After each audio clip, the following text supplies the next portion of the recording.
We are back. We're back with the Dr. Joe Show and Dr. Gale Sinatra, and we're talking about science denial. And off air, we started talking, Dr. Joe, about if there's any commonalities with the folks that are denying science. And Gale, if you don't mind elaborating for our listeners, that would be great. Yeah, we were just saying that different folks have different doubts or different concerns about different aspects of science. I live in Southern California. My co-author, Barbara Hofer, lives in Vermont. And in Vermont and Southern California, there's a lot of doubt, resistance around GMOs, a lot of concerns about whether they're safe to eat. And while the larger issue of agriculture and pesticides are definitely concerns, you can eat GMOs, you eat corn that's been genetically modified, you eat kale that's been genetically modified. But a lot of people are concerned about GMOs, and they're also concerned about organic and natural. And so the people who feel that, oh, I don't need to get vaccinated, I eat organic, so I have a healthy immune system, I'll be fine. So again, it's certain people have certain things that resonate with them. It again is about what group they identify with. So when you say I eat organic, it's not only about what you eat, it's about who you are. But there's other people who have different issues. They have different reasons for perhaps being vaccine hesitant. They don't trust, quote, big pharma. They don't trust a vaccine that was supported by government research funds. So there's completely different reasons why other people might be vaccine hesitant. So it isn't a group of people, and it isn't one scientific topic that defines the hesitant or the doubtful or the resistant or even the deniers. It really cuts across different types of people and different issues. But the example you give was fascinating, because here's somebody who's eating organic and who therefore says, my immune system is robust. So they still appreciate some science, but they're being selective as to which science they want to apply to themselves. Well, that's what we call cafeteria denial. You pick and choose, right? So one of our people that we follow quite closely in his work is Lee McIntyre, local to you at MIT. He's a philosopher, and he just published a book, How to Talk to a Science Denier. And in that book, he went to a flat earth convention. Well, people at the flat earth convention flew in and they sit there and tweet about it on their iPhone. So they're certainly not in denial of modern technology, modern innovation. And so he mentions in the book that that group is really, again, an identity, a group of people. There's a social connection, and there's different reasons why they belong to that group, but it certainly is something we would call cafeteria denial, picking and choosing. There's very few people that are wholesale denial of all forms of science. Well, isn't science an evolution in and of itself, though? I mean, you're always chasing perfection when it comes to science. So is there like a spectrum of denial? Like, I'm not ready to accept your results yet until you finish? Well, this is one of the most challenging things about the novel coronavirus. It was called novel because it was new. Right. And at the beginning, remember, they were saying, wash your groceries. Well, that sounds silly to us now, but at the time, they were focusing on contact as a point of spread because other kinds of coronaviruses do spread that way. So it was a decent hypothesis that turned out to be largely incorrect. And as information about this novel coronavirus came more sharply into view, then we realized, you got to wear masks because it's aerosol. And so you hear people say, oh, those scientists, they lied. They lied. But that's not what's happening. Science's strength is it responds to data and evidence, and therefore it does change and evolve. Yeah. And that's the strength And so, of course, it changed because it was brand new. And as new evidence emerged, of course, the positions changed. And I think it's a challenge for people who don't understand the evolving nature of science and that tentativeness is its strength, who are probably the most put off by the changes in recommendations based on new findings. Yeah, Tom actually sent into the chat, I'd say it comes down not to proof, but support. Is that a fair statement, that it's about supporting evidence, not necessarily always proving it? Absolutely. Like, one of the things is we never say, I believe in science, because science is not a belief system. What we say is consensus science. In other words, when you have a preponderance of evidence leading towards one conclusion, for example, the IPCC report, the Intergovernmental Panel Report on Climate Change that just came out a couple of weeks ago, is pretty conclusive now that humans are the major driver of the degree of climate change we now see. And so now that's the preponderance of evidence. And so, yes, of course, you should doubt the chocolate study I mentioned earlier.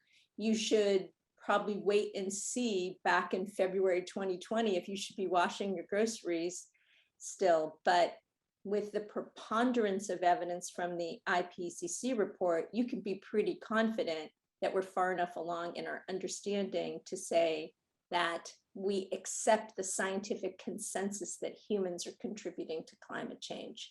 So, Mark, there is totally a continuum, and it's hard for people who don't have a lot of familiarity with the nature of science itself and how it works to appreciate that.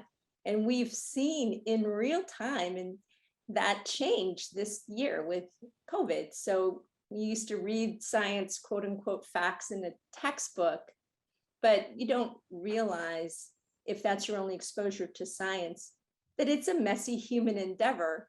But you really saw that last year. And when people were expecting perfect understanding in February, March, and April of 2020 of the novel coronavirus, that expectation probably wasn't realistic. Yeah, it also spoke to the desperation that some people had. Please, help us. It's interesting because science denial, it's not just restricted to COVID and climate change. One of my heroes is this guy Semmelweis, and Semmelweis was ridiculed back in the 1840s when he suggested that something on our hands was spreading disease and you had to wash your hands. People totally ridiculed him. And then, more recently in the 2000s, Barry Marshall and Robin Warren, right, talking about bacteria causing ulcers. Nobody believed them. They eventually wound up winning the Nobel Prize because they changed the paradigm about what was happening. But what they were facing was the medical community saying, no, as doctors, as physicians, we don't agree with what you're saying.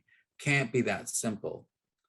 So the reason I'm bringing it up is because science denial can happen in many arenas with many, many areas of whether you're a physician or not. I'm not sure many physicians, I hope, would say, don't go get vaccinated, but this is part of who we are as human beings, is this idea. Yeah.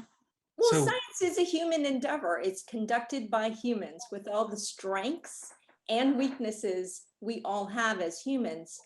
And one of my favorite stories about that is plate tectonics. So, someone at some point said, I think the continents, sort of float around the earth, and the rest of the science community said, what?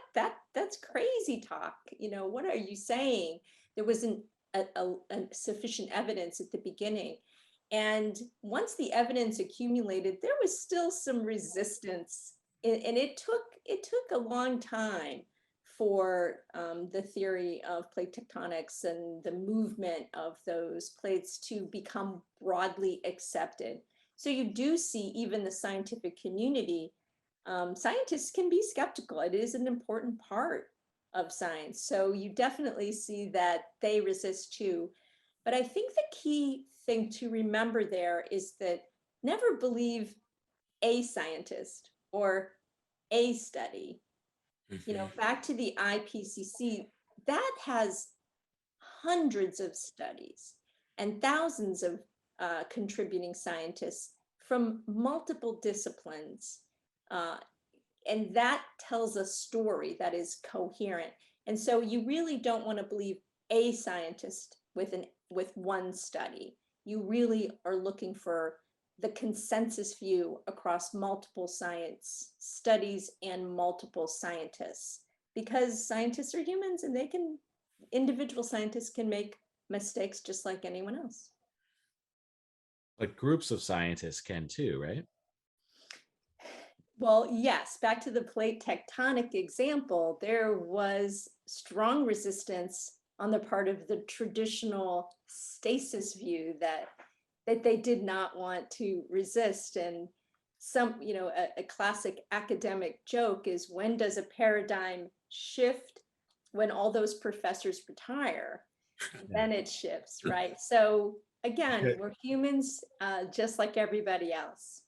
Because they'll stifle the creative thought, right? If that generation or if that group of scientists says, no, we're right, you, Dr. Joe, stop with that I am nonsense, that doesn't make it doesn't make sense, stop. What happened? I mean, you can almost empathize with science deniers if it's always evolving.